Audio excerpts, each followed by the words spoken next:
que falou por último, hoje eu vou falar primeiro aqui. Boa tarde. Boa tarde.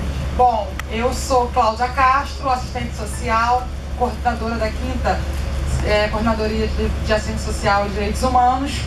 Ainda estou de licença maternidade, que é o que a maioria das pessoas estão me perguntando. Ainda estou lá com a Mariana com 5 meses, né? Regresso em pouco tempo. Não sou tão tímida quanto a Lu, né? Eu gosto de falar em público e morro de saudade de vocês. Antes de mais nada, gente, deixa eu falar, assim, fazer um agradecimento muito especial a toda a equipe da 5ª Coordenadoria de Desenvolvimento Social e Direitos Humanos.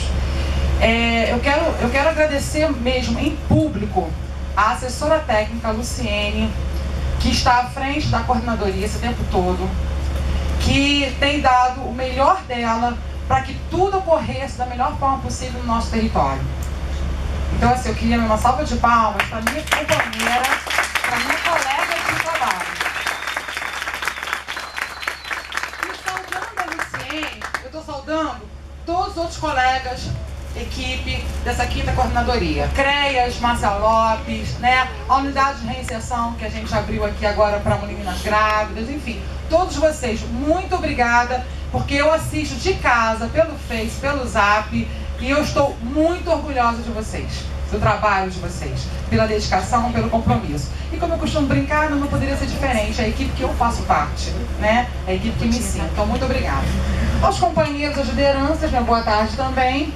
Ao Daniel, por que eu estou saudando o Daniel? Daniel foi o nosso representante na última Conferência Nacional de Assistência Social, representando aí os usuários do nosso território. E eu gostei de abrir pré-conferência, vim para cá muito otimista, viu? Apesar de estar em casa muito angustiado vendo as últimas notícias. Estamos vivendo um momento de sucateamento dos direitos humanos, dos direitos sociais. Estamos vivendo um momento muito difícil no Brasil, quiçá no município, passando pelo estado. Não é uma realidade somente do Rio de Janeiro, infelizmente é uma realidade do Brasil. Nordeste, Norte, Sul, Sudeste, todo mundo está sofrendo, né? Seja como eu, assistindo em casa e meio de mãos atadas, sem poder falar muito, ou seja mesmo no dia a dia, percebendo quanto nossos usuários estão perdendo, né, com a falta de capacitação técnica, com o sucateamento do SUAS e por aí vai. Também lembro aqui os profissionais do SUAS, que estão sendo cada vez mais desvalorizados. O Sistema Único de Assistência Social nunca esteve, gente, tão grave. E apesar da assistência social fazer parte do tripé de Seguridade Social, o que eu tenho percebido nos municípios é que poucas pessoas querem falar de assistência social. Querem falar da saúde, querem falar da reforma da Previdência, querem falar da reforma trabalhista. E aí quando a gente fala assim, mas vamos discutir a assistência social enquanto direito do ser humano, do cidadão, né? A gente teve tanta luta, tanta força, aí as pessoas falam assim, o quê? Falar sobre o quê? Não, querida.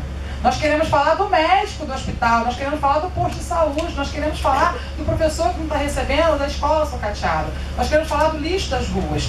Mas falar sobre o que mesmo? Como é que é o nome? CREAS? Não, isso não. Então, gente, chegamos num momento muito sério, né? Na última pré-conferência que a gente se preparou para a grande conferência, a gente discutia vários eixos que falavam sobre a garantia de direitos, proteção social, né, de que forma politicamente no orçamento, porque a gente não faz nada na vida social sem discutir orçamento. Não adianta, né? A gente precisa de bons profissionais, precisa pagar esses bons profissionais, precisa de lanches decentes, né? Os usuários precisam e a gente merecem todo o trabalho de qualidade. A gente não quer fazer números. E trazendo isso para o nosso território, que é o território da 5ª Coordenadoria de Assistência Social e Desenvolvimento Social, nós temos um grande desafio. Por quê? Esse território já aparece, e eu que estou vendo telejornais todos os dias, gente, assim, a gente tem que debater isso, né? Ele aparece em 2 momentos. Num, por causa do samba. Esse cultural, as pessoas falam da Portela, do Império Serrano, e aqui entre nós, eu amo, adoro, eu gosto muito do samba. Né? Vi até que a equipe do CREAS esteve lá no passinho, né? No Charme, Baile Charme. Fiquei super orgulhosa, viu? Não sei dançar não, mas fiquei orgulhosa de vocês. Então, aparece nesse momento. E no outro momento, aparece pela violência local, pelo tráfico, pelo sucateamento das escolas, pela falta de professor, pela briga do tráfico, pela briga entre comunidades vizinhas. Aparece assim. E a gente ali naquele meio, né? É ônibus que pega fogo, é escola que precisa fechar, é posto de saúde que precisa fechar. São profissionais do BPC, que é a Adriana, que está indo lá na ponta fazer visita domiciliar. É a Luciene enlouquecida porque nós perdemos recursos no território, porque acredita, nós perdemos recursos no território. São profissionais do SUAS que têm, infelizmente, por algum motivo, salários atrasados. E aí a gente está perdendo um pouco da garra, da vontade, porque os boletos vão chegando em casa, o Recife, né? Vai chegando as cobranças e a gente está ali. Então, assim, gente, você deve pensar assim, a coordenadora veio para cá desanimar, né? Não, eu vim otimista. Por que eu vim otimista?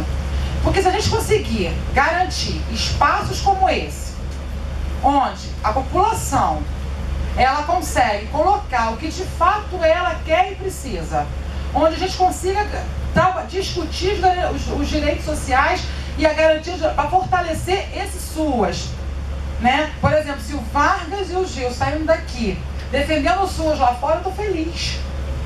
Porque assim, às vezes a gente tem lá pessoas que trabalham no nosso dia que nem sabem do que a gente está falando, né? Então assim, se vocês conseguirem sair daqui assim, eu estou feliz. E dizer para vocês mesmos, gente, que a luta ela não começa e termina aqui. Há um tempo atrás, uns dias atrás, eu vi que a Luciene organizou justamente com a comissão local, a Andréa Ozawa estava apresentando lá a respeito do SUAS, e eu vi a população, as lideranças comunitárias participando. Ou seja, o trabalho ele é contínuo. A gente precisa estar discutindo isso o tempo inteiro. A gente precisa trazer a população, a participação o tempo inteiro. A gente precisa discutir, a gente precisa fomentar. É óbvio que a gente precisa de saúde, é óbvio que a gente precisa de educação, mas a assistência social, gente, é direito. E a gente para garantir. Algumas pessoas perguntam para a gente assim, se faz faculdade para ser assistente social? Eu digo para vocês, faz. Eu fiquei 5 anos. Colegas meus atravessavam a Baía de Guanabara. A gente luta, a gente estuda, se capacita, a gente lê, né? A gente vai lá para a comunidade, a gente sabe fazer abordagem muito bem, a gente gosta disso, mas se chamar a gente para discutir política, a gente sabe. Então, assim, é fortalecer esses espaços de discussão com vocês aqui. Bom, dito isso, eu não sou muito de fazer homenagens para pessoas que falecem. Aliás, eu sou péssimo para isso. Não gosto. Eu acho que todo reconhecimento faça em vida, né? Se vocês quiserem dizer que gostam de mim, dizem enquanto eu estou viva. Eu não gosto dessa coisa de morreu. Uma vez o secretário falou que eu viraria nome de abrigo. Esse abrigo até fechou. Tanta sorte que eu devo ter dado. Quando ele falou, juro, tinha um secretário que falou assim, olha, se um dia você morrer nessas abordagens aí, você vai virar nome de abrigo. O abrigo até fechou. Então, assim, quando eu cheguei nesse território, eu fui muito bem acolhida pelos parceiros. Muito bem acolhida. Mas eu vou fazer um destaque aqui, a equipe de educação e saúde. Roberto Raposo não está presente, Regiane e a colega da Quinta também não. Mas teve uma parceira nossa, eu digo nossa, gente, porque ela estava presente em todos os momentos, que ela assoprava sempre no meu ouvido quando eu falava assim, é preciso ter dedicação, compromisso, responsabilidade para trabalhar nesse território, é preciso gostar desse território, é preciso subir essa comunidade. Ela vinha no meu ouvido e falava assim, é preciso de amor também, Cláudia, a gente precisa ser mais amorosa com as crianças, a gente precisa acolher. E eu olhava para ela, eu achava ela tão frágil, sabe? Eu falava assim, caramba, ela é frágil, mas ela ia em todos os lugares. Ela fez um trabalho intersetorial como ninguém nesse território. E ela merece todo o reconhecimento, ela merece toda a nossa lembrança, que é a Darcy.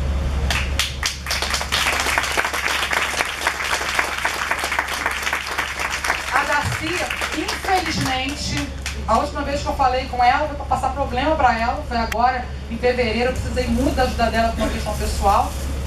E ela me acolheu numa calma. E eu assim, Darcy, eu sei que você está nervosa, eu sei que você está agitada, fechando as turmas. E ela assim, calma, Cláudia, o que você está precisando? Ela era acolhedora. E não era porque a Cláudia era coordenadora do desenvolvimento social, não. É porque ela amava aquilo que ela estava fazendo, ela tinha muita noção do que ela estava fazendo. O primeiro pedido que ela me fez quando eu cheguei aqui foi, não acabe com o PSE, apoie o PSE. Eu sei que as coordenadoras nem querem falar sobre o PSE, mas por favor, ela amava o PSE. E dentro daquela fragilidade dela, devagarzinho, quem conheceu sabe, ela ia lá plantando a sementinha dela. Então assim, a Darcy infelizmente descansou, né, na última sexta-feira. eu diria prematuramente, mas a gente, quem somos nós para discutir as vontades de Deus?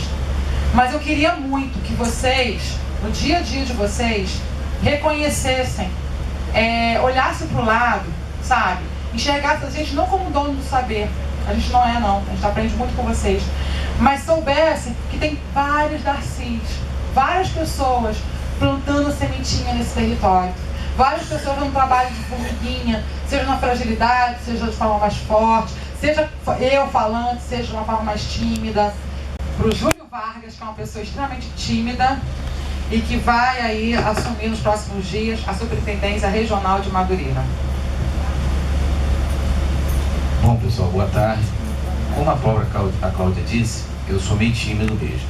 Mas eu não conhecia essa Cláudia aqui, porque a Cláudia, quando chegou no território, há um tempo atrás, foi eu que recepcionei ela estando na região administrativa. E vou dizer uma coisa para você, talvez foi a maternidade que despertou essa Cláudia que eu vi aqui do lado, que eu não conhecia, juro que eu não conhecia. Eu quero desejar uma boa tarde a todos, aqui na pessoa da Cláudia Castro, que é a nossa amiga. E também funcionário quanto vocês da Prefeitura, vindo hoje para assumir a superintendência da P3.3, que responde aí pela Penha e Madureira, a Grande Penha e a Grande Madureira. Em nome do nosso prefeito Marcelo Crivella, parabenizar a iniciativa da pré-conferência e entendendo como funcionário que também por um processo de iniciativa funcional da Prefeitura, trabalhei em muitos afins com o núcleo da Secretaria de Assistência Social. E digo que talvez, nesse momento de dificuldade, por que eu digo talvez? Eu acho que nós, como seres humanos, nunca poderemos perder a esperança no outro ser humano. Agora mesmo, eu estou aqui, o telefone não para, a gente está com um problema sério lá na comunidade da Fé e do Sereno, tá? Com essa conjuntura social, onde o BRT não está podendo circular. Nós passamos o mesmo problema semana passada, no sábado, no intertício ali da Praça Seca. E a gente vê isso no nosso cotidiano, na questão do dia a dia. Principalmente a gente que opera na ponta, na parte da Prefeitura. As superintendências hoje, aos moldes da visão do prefeito Marcelo Crivella, vai ser um órgão de interlocução participativo no processo de gestão da Prefeitura.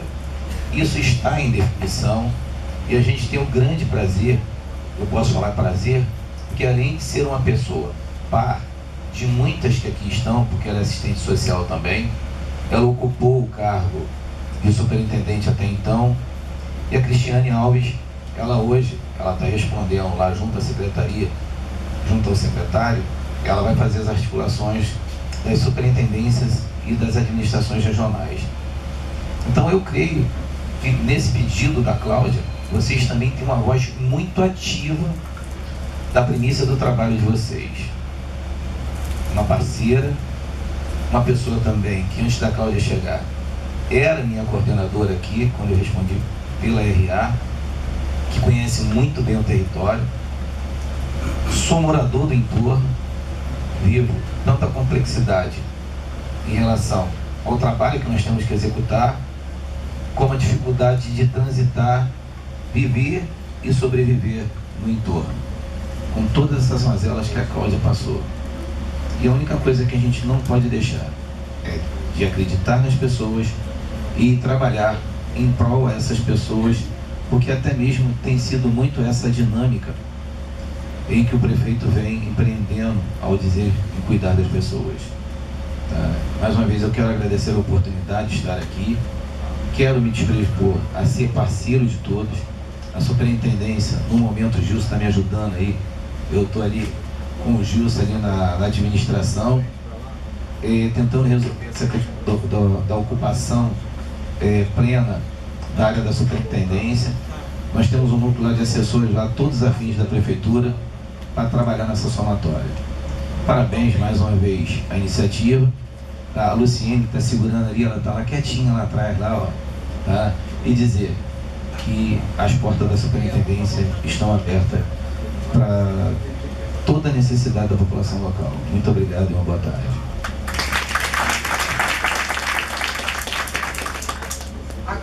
não ouviu o ajudador regional de Madureira, não é tão tímido, super parceiro, presente em todas as reuniões, né? Assim, o Justo foi um ganho aqui para o nosso território, pelas discussões que ele vem implementando, e é muito bom ter você aqui do nosso lado hoje, viu?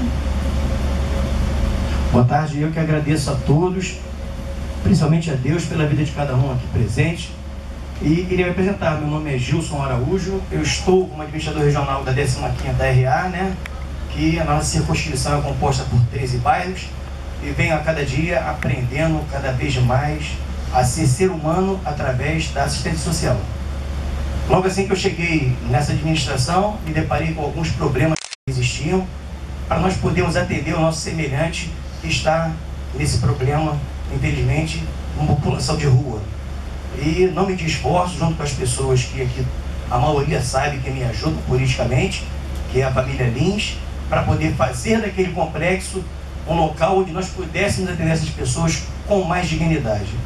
Colocamos ali um atendimento para que eles pudessem ter isenção para poder tirar todos os documentos prontamente, as carteiras profissionais. Depois eu fazia ali um presépio em Madureira para que a gente pudesse compartilhar ali com a Sagrada Família e ter esse momento de reflexão religiosa, até para voltar os olhos para essa população de rua, né, que tanto sofre, principalmente nesse momento. E lá teve um fato inusitado, que teve o furto do menino Jesus nesse presépio. Isso virou uma mídia nacional, as pessoas que moravam, que eu conheço, que moram em outros estados do Brasil, Fortaleza, me ligando, pô, Gilson, isso foi noticiado, né? E, para nossa surpresa, quem fez esse ato foi uma moradora de rua. Eu estive lá no CRED Márcia Lopes, falei com a Sirenice, que é a equipe lá, e tínhamos o conhecimento de que ela estava andando com esse menino Jesus no colo, ao redor do bairro. Aí, vamos pegar, vamos fazer isso, vamos fazer aquilo, vamos esperar. Tanto que um policial encontrou e o artista plástico que estava confeccionando esse monumento se dispôs, ele se comprometeu com a mídia de colocar um outro menino Jesus, marcou a data e foi a imprensa toda para o local onde o artista ia colocar novamente um outro menino Jesus. E nesse mesmo dia, por coincidência, em fração de minutos, um policial militar encontrou essa pessoa com esse menino Jesus, o original, lá do outro lado de Madureira. E trouxe, na mesma hora que ele chegou também o artista com o outro e estava lá a imprensa toda. Quando o policial, na outra calçada, levantou o menino Jesus, a imprensa achou que ele fosse o ladrão. Ele, não, eu sou policial, eu vim devolver o menino Jesus. E aí as pessoas começaram a entender que foi aquela menina que tinha pego esse artefato, né, que representava o menino Jesus.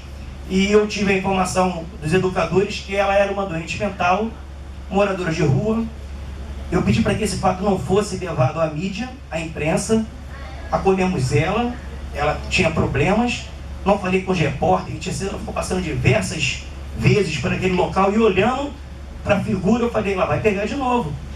Eu tive no mesmo dia o prazer de sair dali e procurar saber aonde ela estava dormindo, né, através do cadastro que eles fazem, e nós descobrimos que ela estava na linha férrea.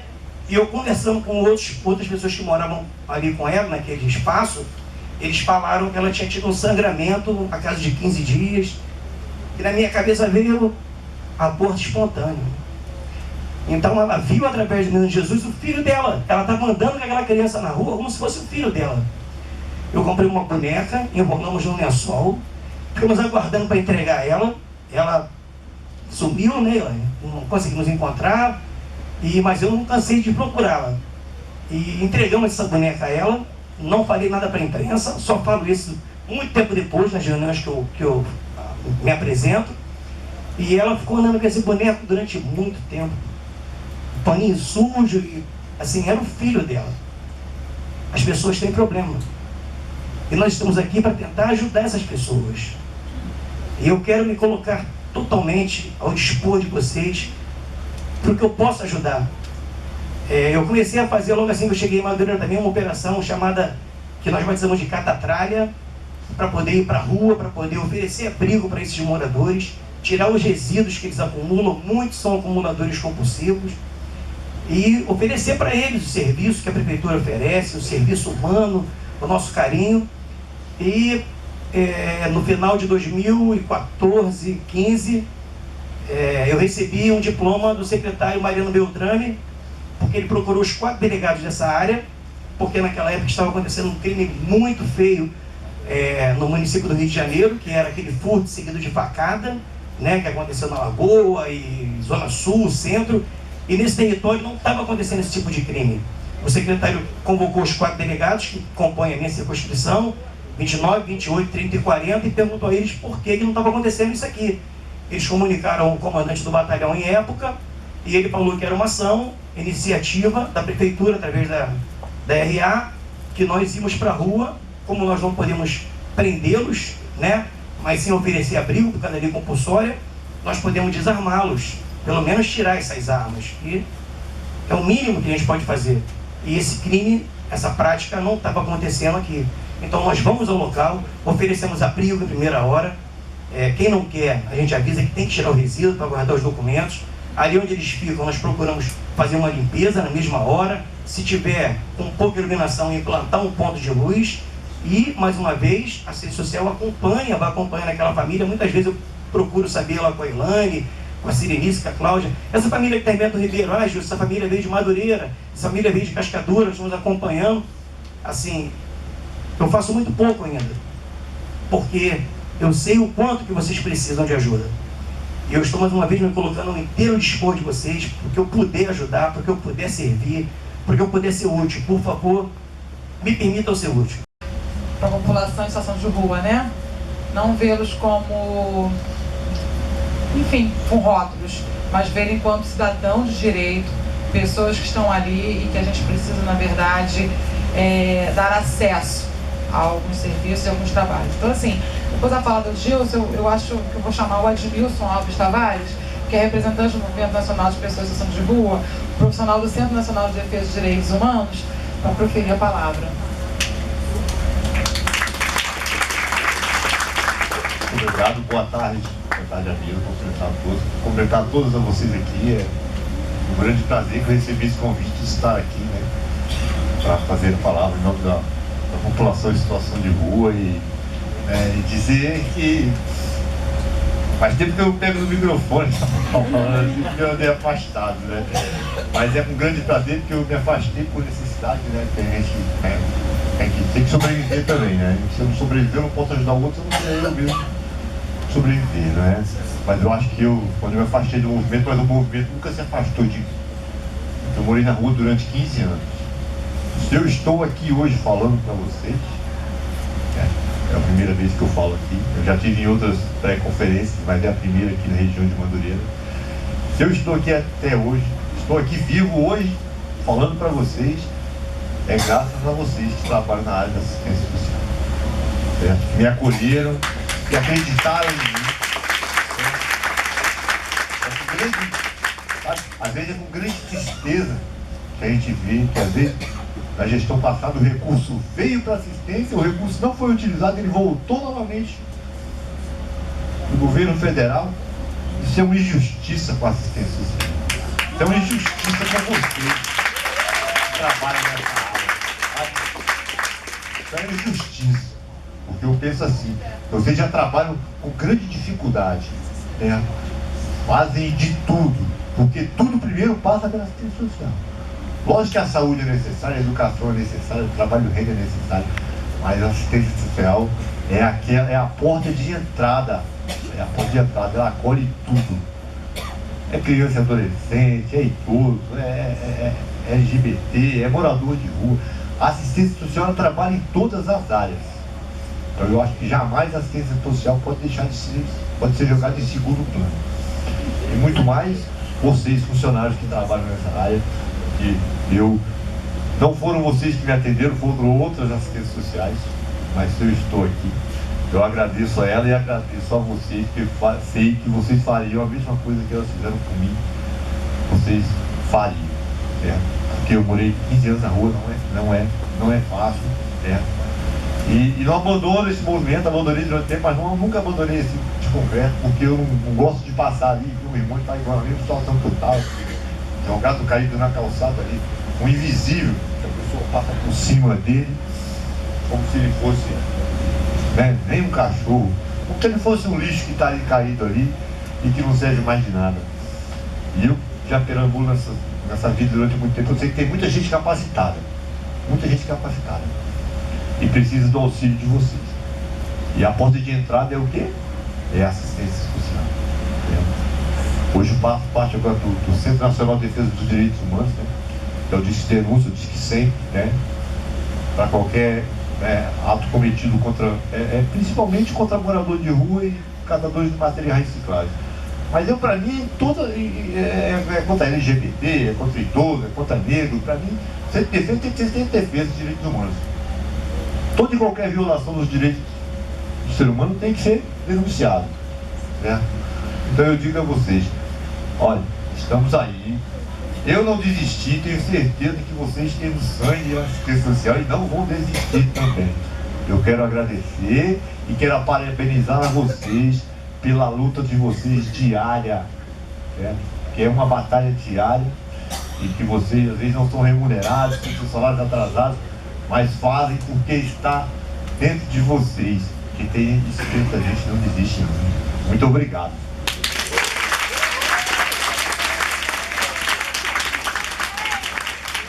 Não desiste não e permanece otimista, né, Edmilson? Porque eu falei, eu venho pra cá otimista. Infelizmente, a gente está acompanhando numa cidade do Brasil aí um prefeito que retirou o cobertor e proibiu o assessor de rua de permanecer em determinado lugar. E na semana passada, essa cidade amanheceu cinzas porque atearam fogo, inclusive, para que as pessoas não permanecessem. Infelizmente, isso que eu digo que é angustiante, né? Porque tem pessoas que aplaudem esse tipo de atitude, né? E aqueles que recriminam também não entendem junto o que está recriminando. É esse o Brasil que a gente vem discutindo, é essa situação que a gente vem discutindo, né? É dessa população que a gente está falando. E passar a palavra agora para a Valesca, né, Valesca? Que é do Conselho Municipal de Assistência Social.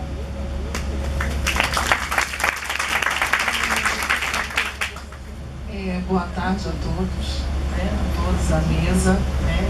Meu nome é Valesca Marinho, sou assistente social de formação também.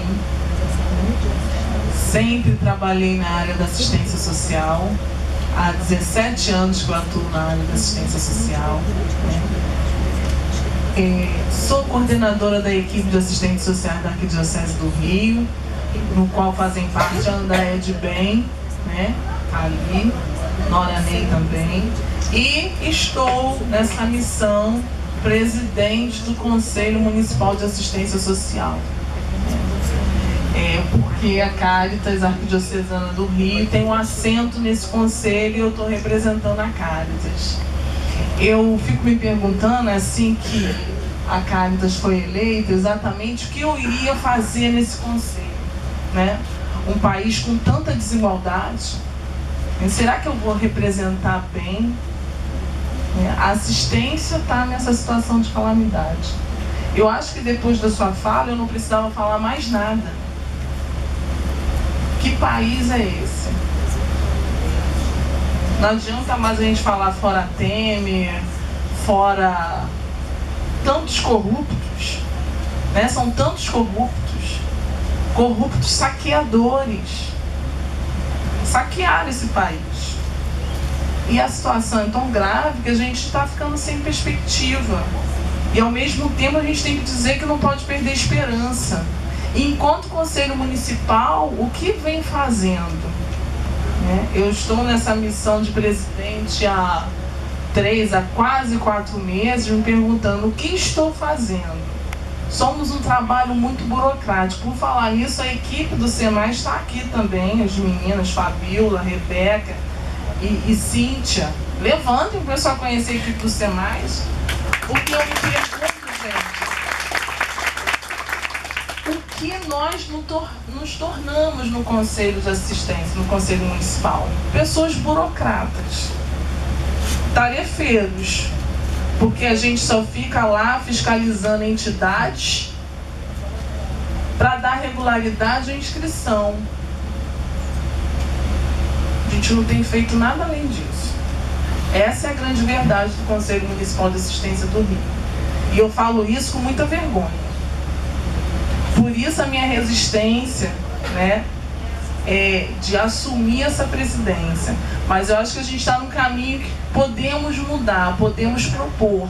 Mas para isso precisamos da participação de todos vocês, trabalhadores, entidades e principalmente dos usuários. Precisamos. Denunciem. Entidades se candidatem tem eleição agora em setembro. Se candidatem, vamos oxigenar o Conselho Municipal de Assistência. Precisamos de novas entidades para mudar. A gente precisa mudar, esse país precisa de mudanças.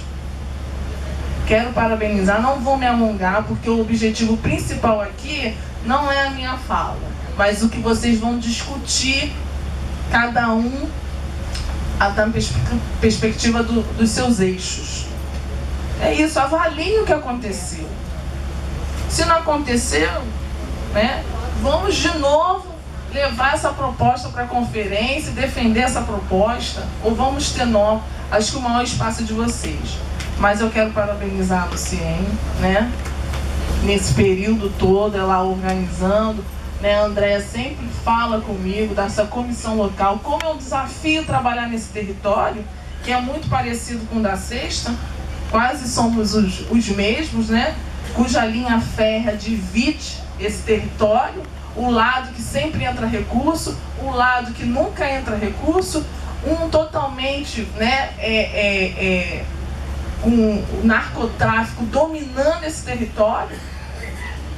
A gente tem um olhar para Madureira. A minha infância, a minha adolescência foi nesse samba, foi nessa Madureira. Hoje eu olho para Madureira, eu não reconheço. Não reconheço. Está sucateada sim, está detonada. Se Madureira, que era um bairro foco, né, um bairro principal, está dessa forma, imagine os outros bairros desse território, da Quinta Castelharia. Você imagina? Madureira, um bairro principal com 2 escolas de samba de nome, reconhecida, está detonada. Então, assim, eu não vou me alongar, só quero parabenizar. O desafio é muito grande. Queria dizer que os conselheiros também estão aqui, Reinaldo, Paulo, Sandra. Cadê vocês? Sandra está lá atrás, escondida. É o nosso papel, nosso compromisso está junto com vocês. E o papel de vocês em relação a gente é cobrar a nossa atuação, porque o Conselho Municipal de Assistência do Rio ainda está muito parado, muito burocrático. Denunciem, falem, cobrem. A assistência não pode estar nesse nível, não é? As pessoas estão invisíveis. Exatamente isso. Exatamente isso. Tá? Então é isso, uma boa pré-conferência. Conto com todos vocês na conferência. É um espaço de luta e tem que ser contínuo. Contínuo.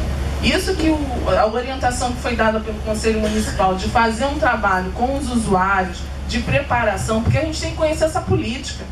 São termos difíceis, né? A gente não precisa dar voz, principalmente aos usuários. Então, assim, uma boa pré-conferência para todos e uma excelente conferência, porque o espaço é de luta. Que a comissão local aqui da Quinta Castelharia, ela é maravilhosa. A gente conseguiu aí um ganho muito grande. A gente vem trabalhando há muito tempo. Acho que um ganho foi a Luciene ter assento nessa comissão local. A coordenação hoje está diretamente ligada. A Andréia usava ter aceito esse desafio, porque é um desafio. E as diretoras Josilda, Andréia, Serenice e Monique, elas fazem sempre reuniões de rede local. O que a gente mais consegue nesse território é descobrir pessoas que trabalham bem. E trabalham com diferentes assuntos, diferentes frentes de atividade. E gente bonita, como a Elizabeth, que está fazendo parte aqui, né, da nossa mesa, que ela vai falar um pouquinho do trabalho dela, mas é uma mulher cigana.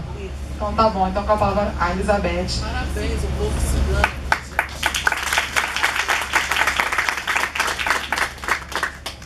Dúcio Nastur, muito obrigada. Missá Romi Caldeiraça, eu sou uma mulher cigana caldeiraça. Catá Morri Borimões, escutem o meu coração. Meu povo vem sendo perseguido há muitos e muitos anos pelo preconceito, pela invisibilidade, por aquilo que a gente não conhece e julga conhecer. Eu sou uma professora aposentada no município do Rio de Janeiro, que trabalhei os últimos 20 anos da minha vida com a educação especial, porque me senti tão rejeitada como cigana, como as pessoas com deficiência se sentiam pela sociedade. Então, nesse paralelo, hoje eu faço parte da AMSK, Associação Maile Saracali, que é uma associação de Brasília, e em Guadalupe, depois de me aposentar e de viver, tenho um trabalho chamado Sal da Terra, que é um projeto que atende a mulheres com deficiência, a mães de crianças com deficiências e mulheres de povos tradicionais. Por quê? Porque sendo cigana, eu sou também indígena, eu sou também quilombola, eu sou também matriz africana, eu sou as mulheres que sofrem preconceito. Então, eu agradeço muito a Luciene, eu só tenho 3 minutos para falar, né? E queria apresentar esse projeto, quero participar com vocês, quero levar a cultura do meu povo, porque nós somos muito mais do que fantasia. Nós temos uma língua, nós temos culinária, nós temos história, nós temos uma trajetória, e hoje aquelas barracas que a gente não vê mais nos campos por aí, estão dentro das comunidades, e não há instrumento que consiga quantificar nós ciganos, e precisamos que isso seja visto por todos vocês. Há mulheres, há idosas, há crianças, há pessoas que não têm acesso à saúde, à educação, por conta do racismo institucional. Então, isso é uma questão grave, porque o profissional que escolheu estar ali. Então, esse profissional precisa, como diria a Darcy, ter amor no seu coração. Então, meus irmãos, escutem o meu coração, lembrem do meu povo cigano. Nós temos uma língua, temos uma bandeira, temos um trabalho a ser feito e ser visto por vocês. Procurem saber, vocês têm comunidade de povo tradicional, você é de comunidade tradicional, você é cigano, você é quilombola, você é pescadora. O que você é, mulher? O que você é, homem? Acredito em outro sentimento que não seja o social. A vocês, meus parabéns por fazerem o trabalho que fazem. Mas aqui eu estou só para que vocês lembrem que nós, ciganos, existimos também. Obrigada.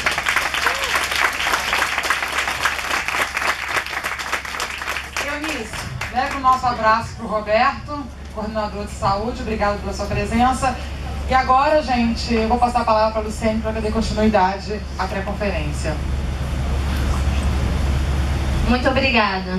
Elizabeth, você vai ter o espaço. A Elizabeth a gente convidou para participar das nossas reuniões de rede. Depois ela vai deixar o contato dela também. Quem quiser levar para as instituições, para os encontros, né, para os nossos serviços de convivência. Tá bom? Tá. Foi um prazer receber. Alguma cigana, que às vezes a gente conhece pessoas que estão isoladas. Então, se você conhece alguém de família cigana, tradicionalmente cigana, que queira trazer essa pessoa para o contato, porque essa pessoa às vezes é um estranho no ninho, ela se perde das tradições, ela se sente abandonada. O contato está à disposição. Gente, a gente tem muito orgulho de estar participando de um evento tão importante quanto esse, né? Essa pré-conferência aqui. E fazendo o link aí com a temática, né? Que é o fortalecimento, né? Do SUAS. E a gente vê que também a saúde é um dos direitos, né, sociais fundamentais, né, do cidadão, né? E a gente vai falar um pouquinho, né, de saúde. Só que, é óbvio, né? Não somos médicos, enfermeiros, profissionais técnicos, somos educadores em saúde, e a gente vai pegar uma parte da fala que vocês citaram o PSE, na nossa saudosa e querida Darcy, e a gente faz esse trabalho, né, do PSE muito, às vezes, nesses programas que os CRAs solicitam a gente faz muito esse trabalho. Então a nossa ligação, né, com esse evento de hoje tem a ver com esse trabalho que a gente desenvolve em algumas escolas através dos programas dos CRAs e dos CREAs. E vamos nos apresentar através de uma música, que é a nossa música tema. Isso aí, vamos lá. Pra distrair aí, podem dar calma, né? Pra relaxar.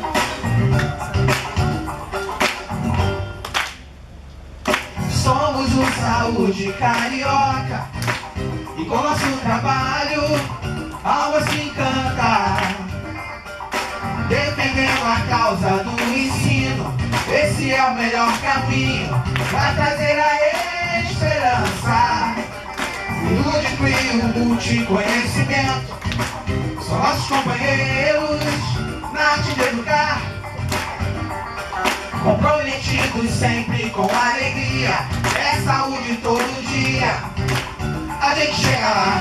Olhando adiante sou capaz de ver saúde carioca, o fruto do trabalho sempre a florescer. Saúde carioca, olhando adiante sou capaz de ver saúde carioca, o fruto do trabalho sempre a florescer. Saúde carioca.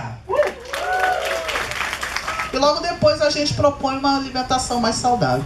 Vamos lá, Marcelo? Olha, continuaram animados, hein? Pizza, coxinha e x-tudo, pra mim tanto faz. Gosto de comer de tudo e cada vez eu quero mais. Cada vez eu quero mais. Vamos tentar.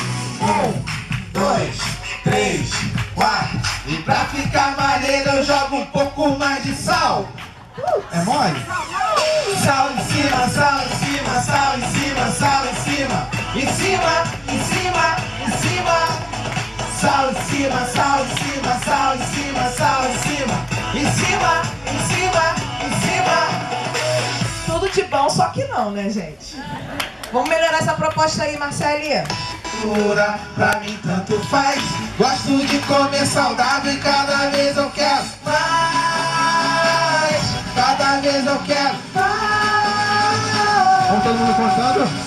1, 2, 3, 4. E pra ficar maneiro eu jogo um Quero todo mundo com o braço manual. É um Vamos lá. exercício físico. alto em cima, alto em cima, alto em cima, alto em cima. Em cima, em cima, em cima. Alto em cima, alto em cima, alto em cima, alto em cima. Em cima, em cima, em cima. Pelo menos nos exercitamos, né, na parte de cima, de baixo não. Então a gente também fala sobre esse tema e também tem uma paródia que fala sobre essas substâncias nocivas. É, tudo acaba em funk, né, gente? Vamos lá. Ó, fuma não, hein? Ó, não fuma não, hein? Ó, não fuma não, hein? Ei, ei.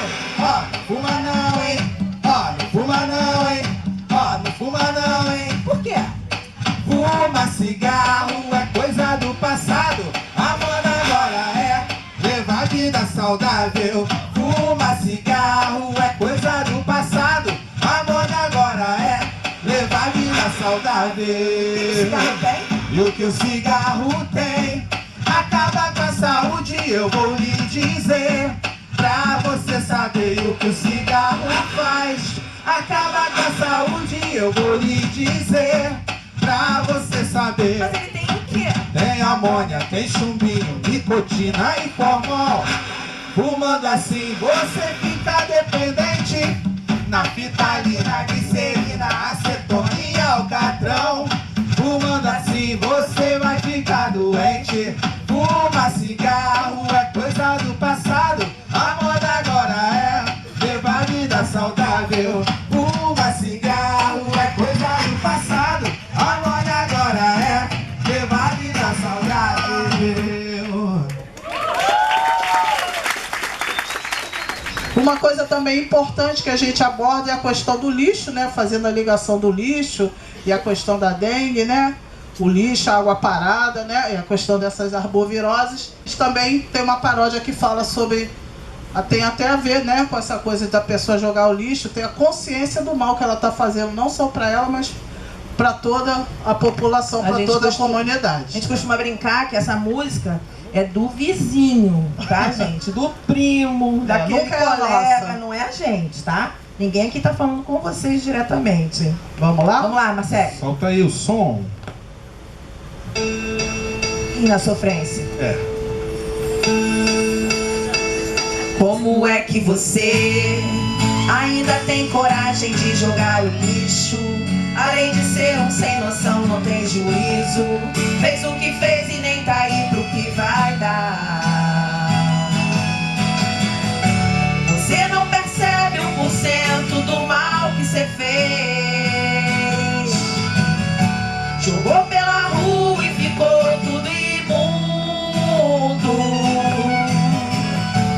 Igual a você eu já vi mais de 100. Quer saber? Vamos bater palma pra ele, vamos.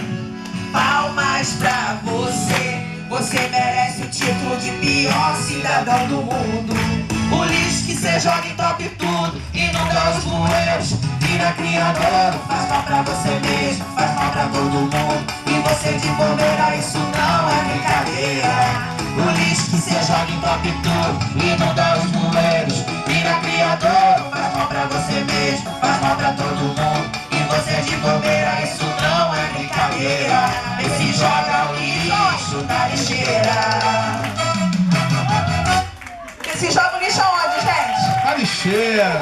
Ela vai falar pra gente hoje, né, do objetivo mesmo dessa pré-conferência, sobre a temática mesmo da garantia de direito no fortalecimento do SUAS. Boa tarde a todas e a todos. Primeiro quero agradecer o convite da Quinta CAS DH e também agradecer a coordenadora da 7ª CAS, que de pronto liberou meu horário para eu estar aqui na terra, porque embora a gente trate a intersetorialidade como pertinente à política de assistência, esse ministro que está lá ocupando o Ministério do Desenvolvimento Social, que é o responsável pela organização do SUAS, né, em todo o território nacional, é um médico que não tem diálogo com a assistência social e está impondo questões para assistência que não pertencem a essa política que vem arduamente se colocando como política pública. É a garantia de direitos no fortalecimento do SUAS. Né? Porque esse título, esse tema central que o Conselho Nacional de Assistência Social priorizou para a 11ª conferência. Tem a ver com o que já foi falado na mesa de abertura, da conjuntura atual, em que se evidencia o quê? Retrocesso dos direitos sociais, retrocesso dos direitos trabalhistas, retrocesso, proposta de retrocesso dos direitos previdenciários. Então esse é o cenário nacional de recuo de uma construção histórica que a gente vem desde o processo de democratização do país, né, trazendo como pauta e trabalhando para que esses direitos sejam firmados. E também esse tema ele tem um diálogo com o primeiro plano decenal, né, porque a gente completou em 2015 10 anos de SUAS. O primeiro plano decenal ele deu a diretriz, deu o formato progressivamente naqueles 10 anos, como que as normativas deveriam caminhar na consolidação da política e do sistema único, né, enquanto uma política pública e responsabilidade estatal. Nesse sentido, sumiu ali, eu vou tentar falar sem isso, acho que dá. A discussão por dimensões que pensavam de alguma forma avaliar os 10 anos do SUAS e ser prospectivo no sentido da construção das diretrizes gerais para os próximos 10 anos vindouros, que é o segundo plano decenal que nós vamos. Ele foi aprovado pela Conferência Nacional de 2015 e depois no Conselho Nacional, publicado em 2016, com uma forte organização das representações estaduais e municipais, que ocupam o espaço do Conselho Nacional, porque o ministro recém-empossado não queria, né, passar pela deliberação de uma conferência nacional, que é o órgão maior de cada política, e dizer que ele precisava ver se aquele plano era isso mesmo. Mas para a resistência, a organização, né, de todos lá, foi aprovado em 2016 o segundo plano nacional. Pensar a política para a gente avaliar o que a gente vai fazer, né, na nossa conferência magna, de propostas que sejam realmente, respondam às demandas do nosso município. E aí o papel aqui da Quinta Casa é pensar isso no seu território, né? Quais são as necessidades sociais mais prementes deste território, para que a gente possa organizar nossas propostas para chegar na 10ª Conferência Municipal e seguir, né, o caminho da estadual e da municipal. É pensar esse território no que a gente identifica como mais, vamos dizer assim, as vulnerabilidades mais presentes, como que a assistência tem respondido e como ela não tem respondido, para que a gente possa organizar a nossa proposta. Na apresentação tem uma linha histórica das normativas que o SUA já construiu, que a política já construiu. E a gente parte da normativa principal, que é a Constituição de 1958, que a gente considera a Constituição cidadã, porque ela foi fruto de um amplo diálogo nacional.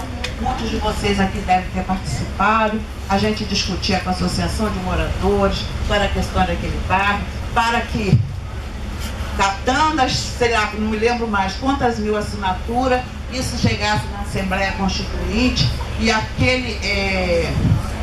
aquela necessidade ou aquela prioridade que a gente definiu nacionalmente pudesse estar na Carta Magna. Por isso a Constituição é cidadã, porque ela foi construída não só pelos eleitos que estão lá no Senado, na Câmara e na Constituinte. Ela foi direcionada, vocacionada a responder ao pleito nacional de todos os municípios do Brasil.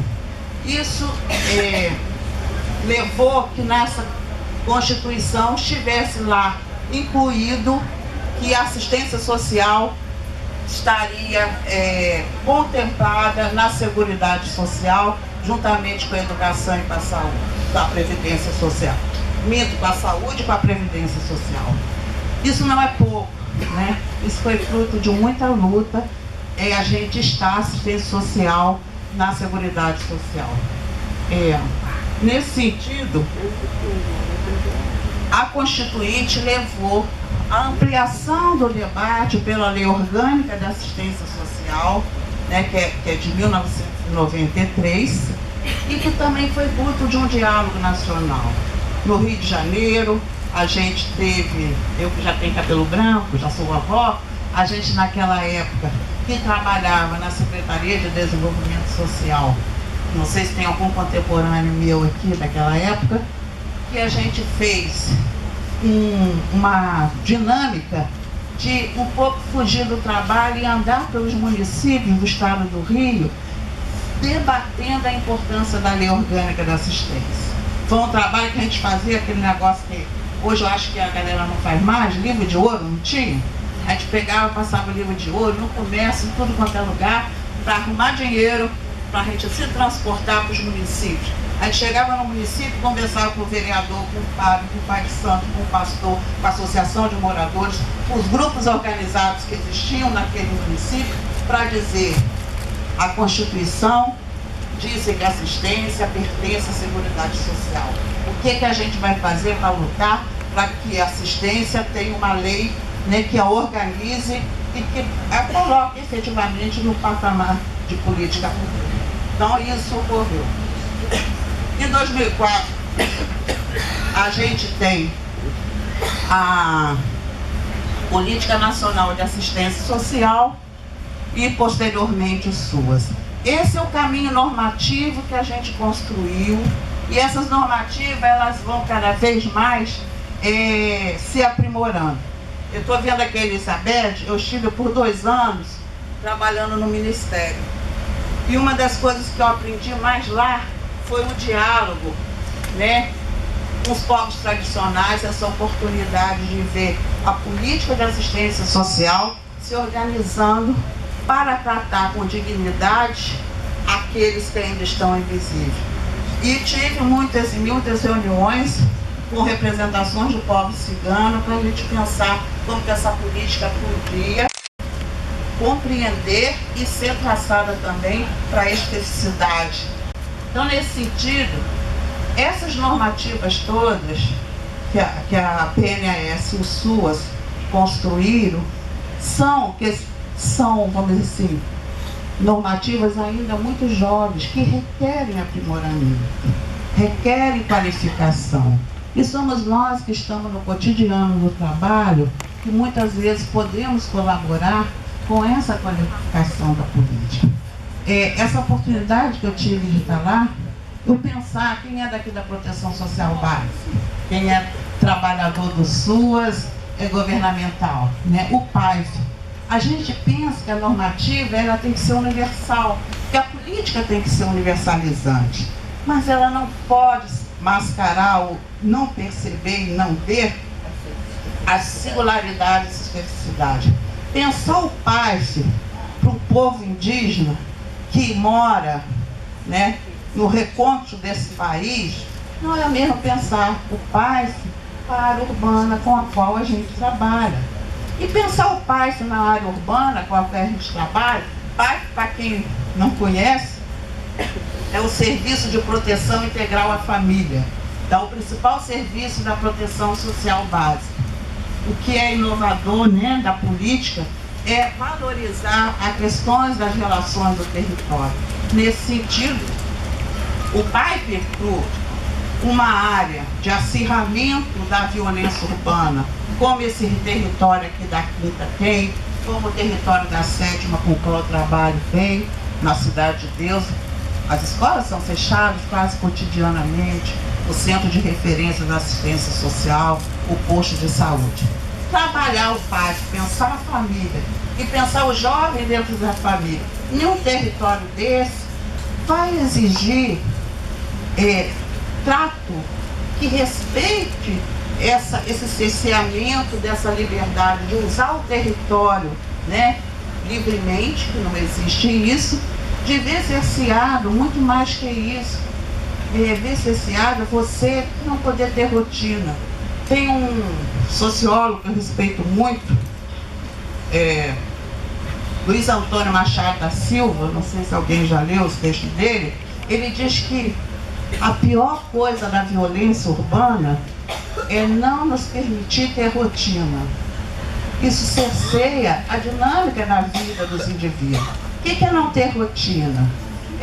Eu não saber se no outro dia eu vou poder acessar o meu trabalho, se meu filho vai poder acessar a escola, né? Se, né, a minha mãe vai poder ir ao terço. Essas questões do cotidiano, você não ter rotina, é cercear a dinâmica da vida.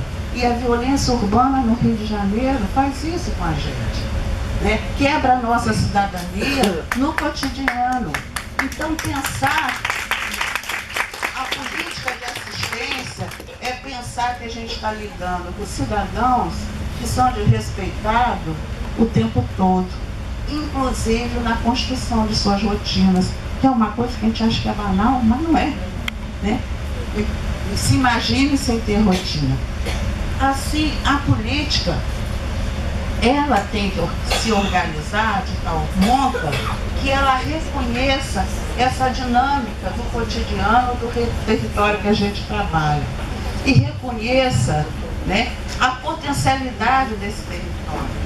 É um prazer estar num local, né, onde uma liderança de população de rua fala com toda essa sabedoria como você falou aqui hoje, né?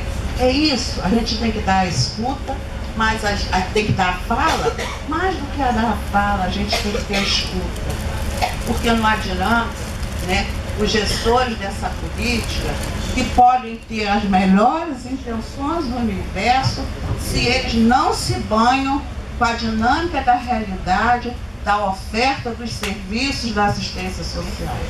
Senão não vai dar conta. Não adianta ter boa intenção. Tinha um ditado aí que fala, né? Pode só ter lugar, né? Mas é essa construção cotidiana. Feito isso, não tem problema. Eu sei que eu não estou no seguindo, como diz, a rotina da minha fala, da organização que eu fiz previamente, respeitando a necessidade que esse momento exige. Mas, como o Conselho Nacional priorizou a garantia de direito, entendendo que a conjuntura é uma conjuntura de regressão de direitos, então a gente tem que pautar a garantia, o SUAS, a manutenção do SUAS, e mais do que isso, o diálogo com o plano decenal. E organizou o diálogo para a gente fazer isso através de 4 eixos de reflexão e de análise. Essa primeira conferência, ela está organizada em 4 eixos de reflexão. São eles: a proteção social não contributiva e princípio de equidade como paradigma para a gestão dos direitos. O eixo 2, gestão democrática e controle social, o lugar da sociedade civil no SUAS. Eixo 3, acesso às seguranças socioassistenciais e articulação entre serviços, benefícios e transferência de renda como a garantia de direitos socioassistenciais. E o 4º eixo, a legislação como instrumento para a gestão de compromisso e corresponsabilidade dos entes federativos para a garantia do direito. Pode passar? Não, falta um, é o que baixo. Foi. Os desafios para...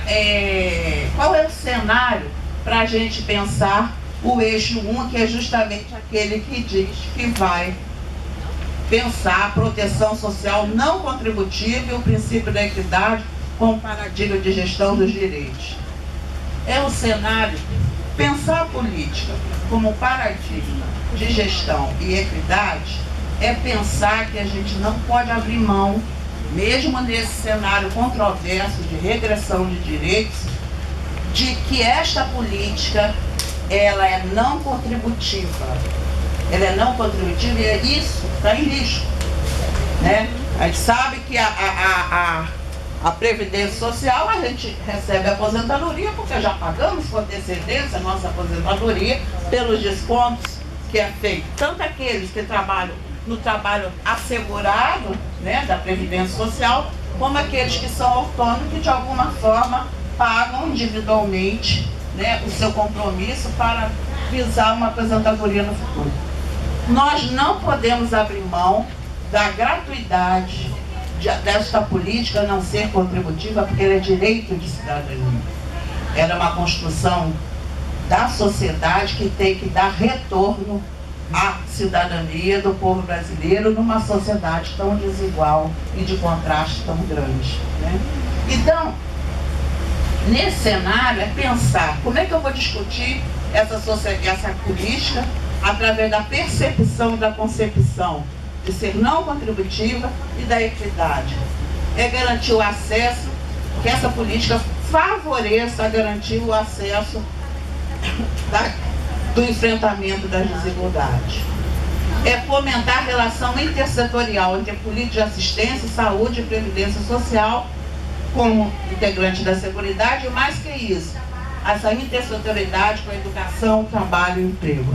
Sem isso, nenhuma política responde às necessidades integralmente. Nenhuma política, ela tem a integralidade da resposta. Ela só vai ter sucesso, ela só vai responder aos seus objetivos se ela se articular com a demais política. E no nosso território, que a gente trabalha, de CRAs e CREAs, de coordenadorias, é fundamental esse diálogo, mas não é diálogo no discurso, é diálogo no concreto, é materializar o diálogo, é fazer ações conjuntas com a saúde e a educação e acionar a política de emprego que é tão falha nesse país e a política de habitação que ainda é tão falha neste município, né? Como que a gente, em conjunto com essas demais políticas que são construtivas da ação nos territórios, como que relaciona a política de emprego e a política de habitação. Tem intersetorialidade é isso. Então, garantir a equidade e garantir que ela não seja contributiva, só terá uma positividade se for articulada no território com as demais políticas. É assegurar também nesse eixo a vinculação do BPC, do benefício de prestação continuada, ao salário mínimo conforme previsto na Constituição e buscar a universalização do acesso. Essa é uma questão premente que a gente não pode fingir que não vê, né? Isso já está na pauta e sério risco de dificultar o acesso a novos beneficiários e de excluir beneficiários que já estão recebendo. Por que isso? Primeiro que é para mexer com uma lei que foi arduamente conseguida, né, promulgada através de muita luta, mexer com a lei no sentido dessa desvinculação ao salário mínimo. E de diminuir acesso, criar critérios de elegibilidade para além do que já estão em vigor, né? Que é a questão da renda e da idade. É aumentar a idade e diminuir o valor da renda per capita. Isso é dificultar acesso. Autoridade para discutir isso. Tem que defender isso, porque certamente chegará na municipal e a gente, né, poderá levar para a nacional. Não podemos abrir mão de nada, o mínimo que seja em relação ao BPC. Essa foi uma conquista da sociedade brasileira que a gente não pode abrir mão.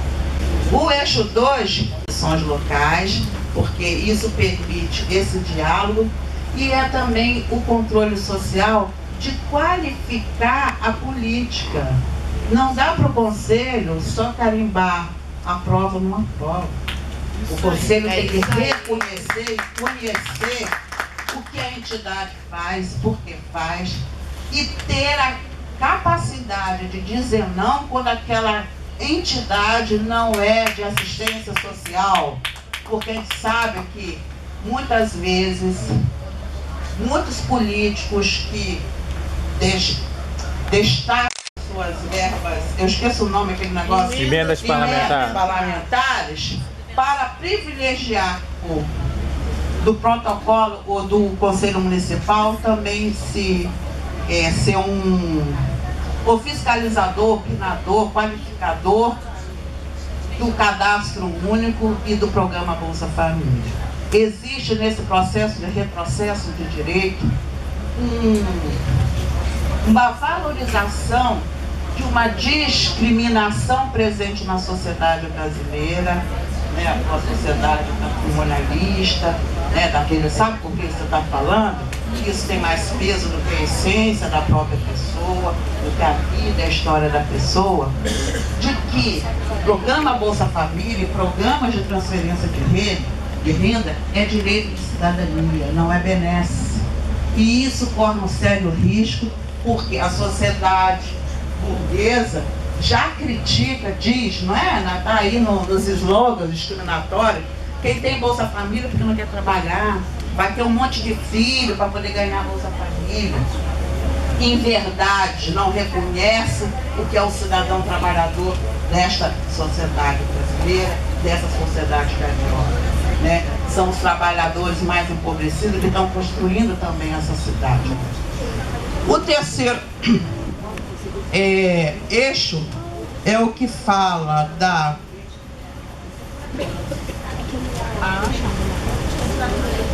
processo de segurança socioassistenciais e articulação de serviço, benefício, transferência com garantia de direitos, né? É o que fala das seguranças e aquisições que os usuários dessa política devem ter, né? Essa política oferta serviços socioassistenciais, oferta projetos. Esses serviços, ele tem a garantia de que os usuários, né, tenham para si aquisições.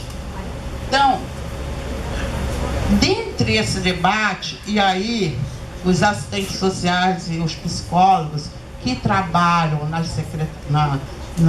Secretaria de Assistência de Desenvolvimento Social e Direitos Humanos sabem muito bem o que é isso, que é o diálogo com o sistema de justiça. O sistema de justiça traz para a assistência social, e não é só aqui no Rio não, gente, é no Brasil inteiro. Mas vamos focar no Rio, que isso é bastante exagerado. Uma série de demandas que o próprio sistema de justiça deveria responder. E a gente sabe que juiz é poder, né, nessa nação.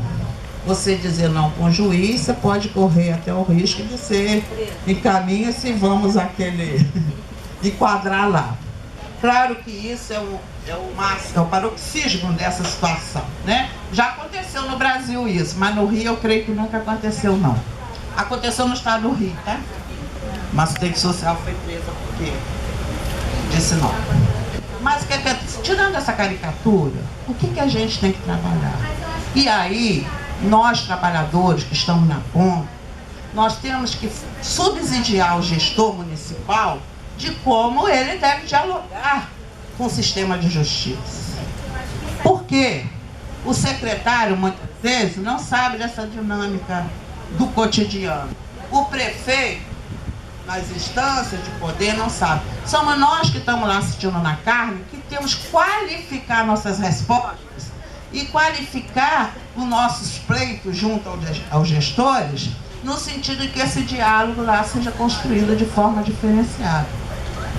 Agora, tem uma coisa que o sistema de justiça traz pra gente, que eu, que já vou me aposentar, falo com muita tranquilidade, né?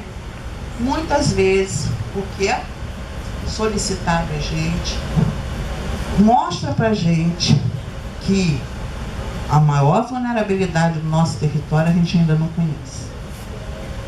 Estou defendendo essa imposição do sistema de justiça? Não. Há anos me coloco contra isso e tive em espaço de representação de Conselho Regional de Serviço Social, de Conselho Federal, que construí naquele momento com aquela gestão materiais se confrontando a isso. O que estou falando é o seguinte: nós temos que nos antecipar e conhecer, através da oferta dos nossos serviços, nosso território de forma absolutamente abrangente.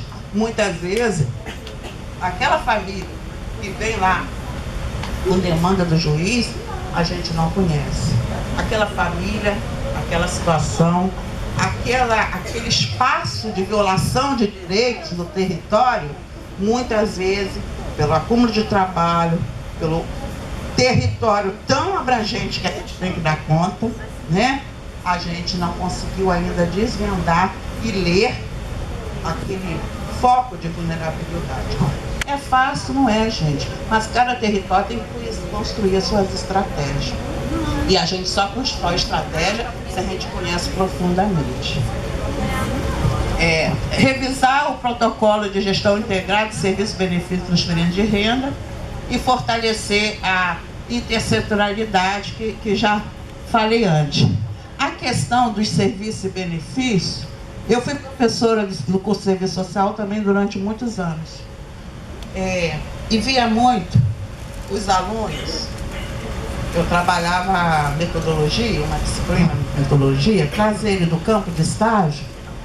A minha supervisora não sabe nada, né? Minha supervisora não sabe nada. Você que sabe, né? E trazer uma coisa aqui era lá, aquela assistente social só cuida do Bolsa Família. A impressão, ou seja, o que fica visível é isso. Será que nós, assistentes sociais de CRAS, só cuidamos do Bolsa Família? Ao SUAS, como é que a gente estrategicamente reconstrói essa história? Esse é o desafio desse cenário. Pode passar por 4? O eixo 4 que vai trabalhar da legislação. Eu falo com muita tranquilidade. Não vou inventar legislação nova, não vamos fazer proposta nova.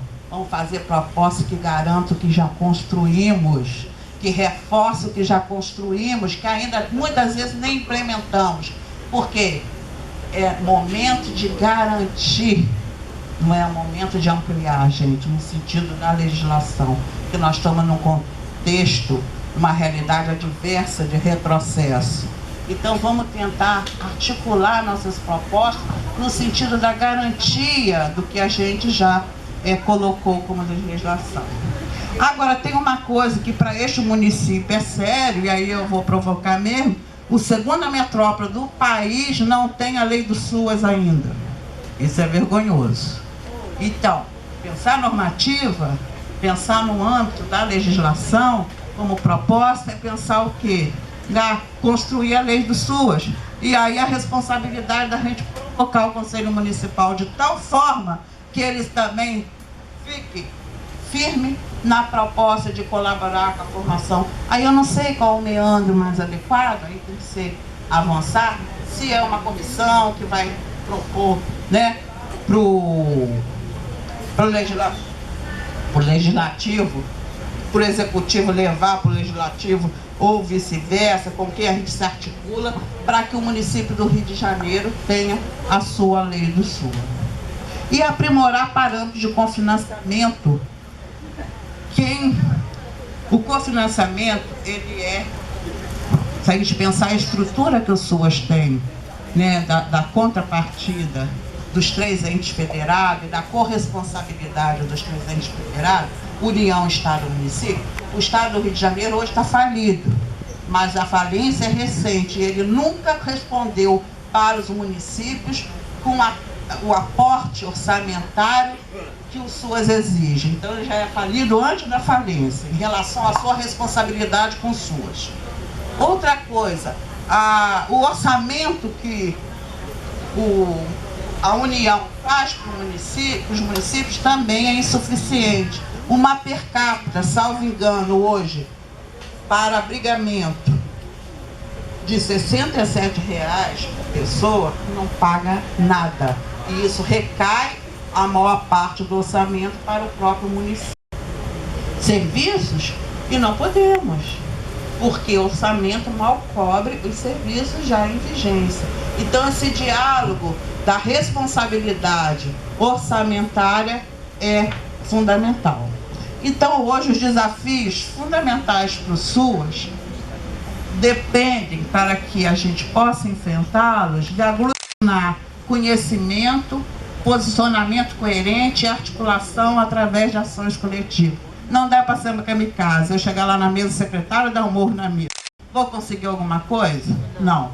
Mas se eu debato com as entidades locais, na comissão local, for ao Conselho Municipal, a regimento, diálogo com outras coordenadorias, nós saímos a nossa proposta fortalecida. Isso é articular força, é trabalho coletivo. Só assim a gente avança. E, fundamentalmente, pensar que o protagonismo não é nosso, o protagonismo deve ser do usuário. Bom, para encerrar, eu acho que o Eduardo Galeano, falecido ano passado, mas deixou uma obra muito importante, né?